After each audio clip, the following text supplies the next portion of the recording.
Hi folks, greetings from my back garden. I did try and make a video out on my amble this morning across the wreck. However, the wind was just too interfering. So let's just hope it's a little bit less windy here. I think it is. The sun's kind of taken over now. So yeah, how are you? This is a question that we ask each other a lot.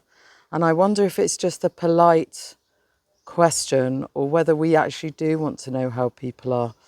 I mean, I live in Glastonbury and quite often people will talk about the influence of the full moon or Mercury in retrograde affecting them.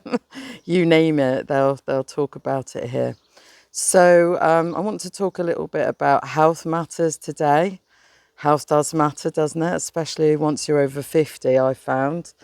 And just talk a little bit. I thought I might do a few videos on this because I thought I'd focus today on the sort of mind and body connection and also my experience of healing something or curing something that I had.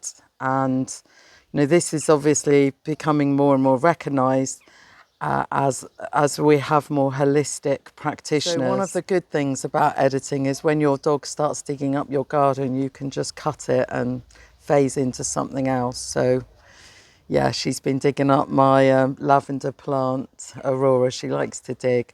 Anyhow, so we're talking about sort of more holistic attitudes to health. So when I was young, I used to spend more time on my hands than on my feet. And I was a very keen gymnast.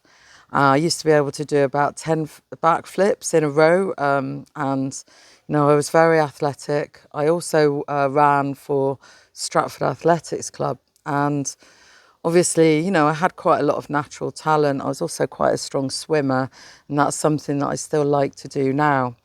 But obviously, as you get older, things slow down. Things don't work quite in the same way. And you just think when you're young, in your 20s, 30s, you're just going to have health forever, don't you? You just think, yeah, I'm going to be healthy forever. I'm going to go on and on forever. And even now, I've got to sort of like second take to actually believe what age I am. Some people call me young, but I don't really feel that. Although sometimes I just feel like an 18-year-old or a 16-year-old.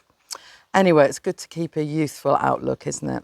So I sort of grew up in a house which is quite into sports, valued sports, quite an athletic household. My brother was mad into football and went on to have a career in that. So, yeah, it was always something that I did prioritise until I discovered pubs and going out late and dancing and all those things and getting into the rave scene. But I've got to say I've had a few wake-up calls recently. So I'm kind of like borderline diabetic. And I have a non-alcoholic fatty liver, which has sort of really shocked me. So I thought I was relatively healthy.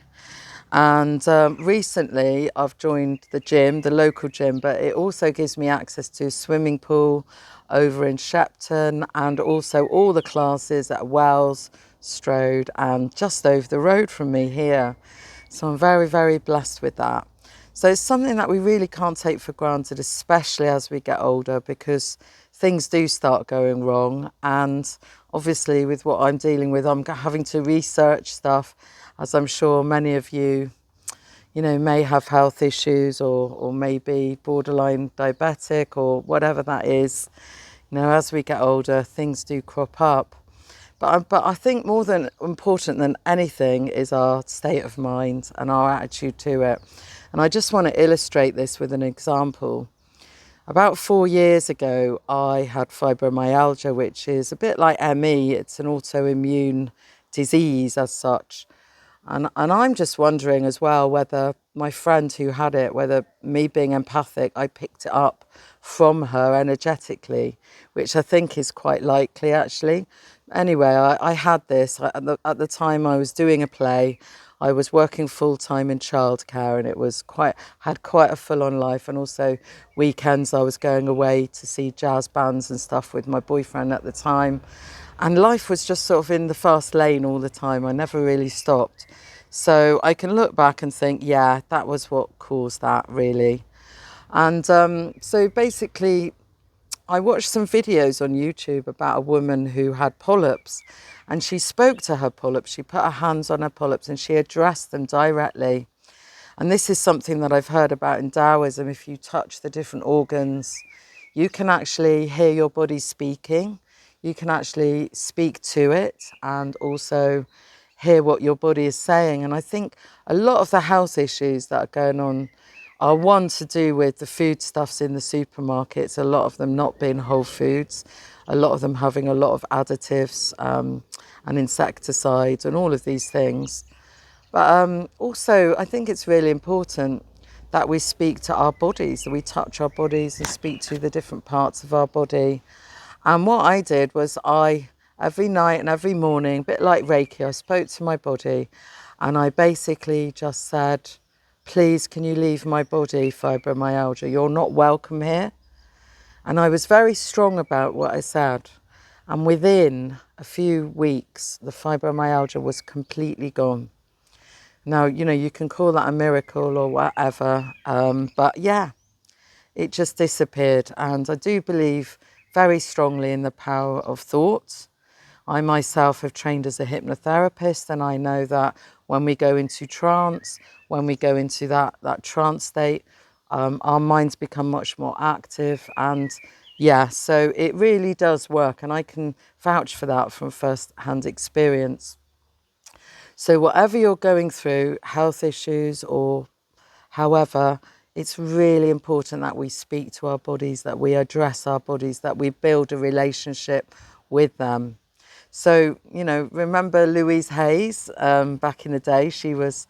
A lot of people were really into her, and she spoke about different ailments that we have relating to things that we're going through psychologically as well. So, for instance, if we have back pain, we are carrying too much in our lives, for instance. So, anyhow, a little bit of food for thought on, I'm going to be doing a few of these health matters. So this is the first in a series of maybe 3 or 4 of them, different aspects of health. But, and if you've got any suggestions, I'd be really up for that. And, I'd love to research more about health because, I'm really trying to turn mine around at the moment through my diet, changing my diet and changing my patterns of my physical patterns, getting more into actually, cardiovascular movement as well as stretching movements as well.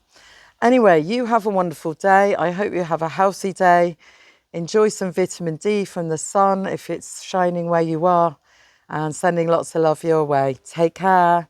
Amanda Amble's here, who's just resting up in her garden today. Take care. Bye.